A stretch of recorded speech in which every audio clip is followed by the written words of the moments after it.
Tu les as laissés partir. Pourquoi les avoir laissés partir? Maintenant, nous n'avons plus d'esclaves hébreux pour accomplir nos travaux. Il ne fallait pas les laisser partir. C'est toi qui as fait écrire un édit les autorisant à partir, Pharaon. Tu savais bien que nous avions besoin d'eux. Est-ce que tu l'avais oublié? Je suis devenu fou après la mort de mon fils. Que pouvons-nous faire sans ces esclaves? Qui va construire nos villes, nos pyramides et nos temples? Qui glorifie notre nation dans le monde? Que l'on prépare mon armée. Je veux 600 chars d'élite et 10 000 hommes. Que tous viennent me rejoindre. Nous irons rechercher les Hébreux qui errent dans le désert et nous les ramènerons. Allons-y! Ya! En avant! Regarde, Seigneur, les Hébreux campent juste là derrière. Nous allons les avoir rapidement. Vous devez mettre votre confiance en Dieu. Il nous a toujours protégés et il continuera à le faire. Le Seigneur prendra notre défense et ce sont nos ennemis qui périront. Moïse, pourquoi nous dis-tu ces choses-là? Je dis ces choses parce que je sais très bien qu'ils vont bientôt mourir. Moïse, Moïse, Moïse, Moïse! Comment vas-tu nous délivrer de la main de Pharaon?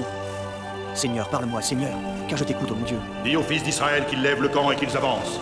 Mais où nous conduis-tu donc, Seigneur? En terre promise, comme je l'ai déjà dit, Moïse. La terre promise à vos ancêtres avant vous. Et comment allons-nous y arriver, Seigneur? Les Égyptiens nous pourchassent. Quand tu arriveras à la mer, lève ton bâton, tends la main, fends la mer, pour que les fils d'Israël aillent au milieu de la mer, sur une terre ferme. Je laisserai s'obstiner le cœur des Égyptiens pour qu'ils vous suivent, toi et mon peuple.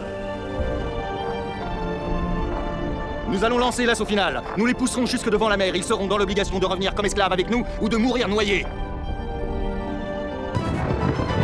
Plus vite en avant! Ya! Ya! Les Hébreux, poursuivis par Pharaon et toute son armée, marchaient en direction de la mer, comme Moïse leur avait demandé. La colonne de nuages placée là par Dieu leur indiquait la route à suivre. Alors, l'ange du vrai Dieu qui marchait en avant du camp d'Israël partit et passa sur leurs arrières. Dieu fixa la colonne de nuages entre les Israélites et les Égyptiens, de telle sorte qu'elle devint un épais nuage de ténèbres. Puis Dieu jeta la confusion dans le camp des Égyptiens. C'est encore un miracle de ces prophètes et de leur Dieu maudit. Les chevaux des Égyptiens commençaient à être effrayés par les ténèbres. Certains d'entre eux, envahis par la panique, se jetèrent du haut de la falaise, précipitant avec eux chars et cavaliers dans la mer. Pendant ce temps, Moïse et les anciens observaient les débuts de la désolation de l'armée de Pharaon. Il dit alors à Dieu: Seigneur, je lève mon bâton et je tends la main vers la mer, comme tu me l'as demandé.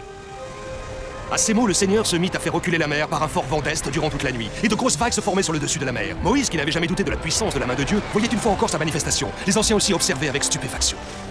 Puis, fermant les yeux, Moïse fit une profonde et intense prière à son Créateur. À ce moment, les flots de la mer déchaînés se mirent à gronder comme un animal enragé. Des vagues énormes se sont alors élevées et se sont divisées en deux. Une main les manipulait. Il s'agissait de la main de Dieu Tout-Puissant, qui achevait ainsi son œuvre pour le salut de son peuple.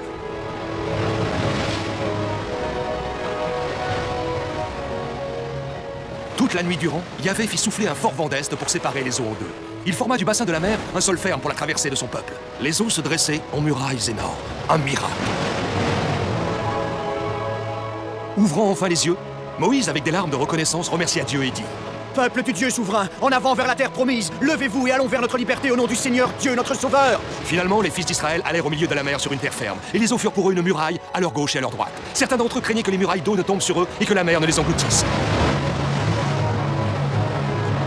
Ya! Pharaon et sa puissante armée arrivaient au galop dans la mer.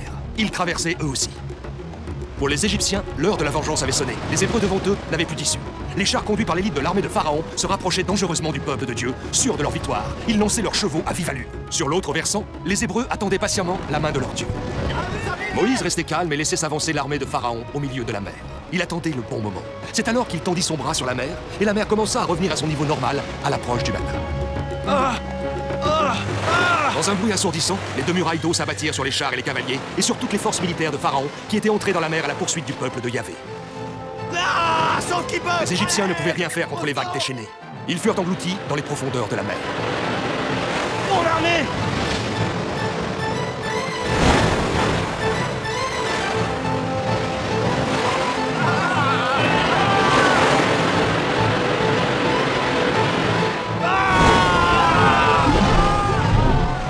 Ce jour-là, le Dieu d'Israël sauva son peuple de la main des Égyptiens. Toute la puissante armée de Pharaon se trouvait maintenant au fond de la mer. Pas un seul de ses soldats n'avait survécu.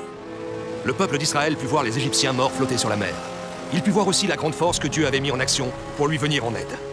C'est ainsi que le peuple se mit à craindre le vrai Dieu et à avoir foi en lui, et en Moïse, son serviteur.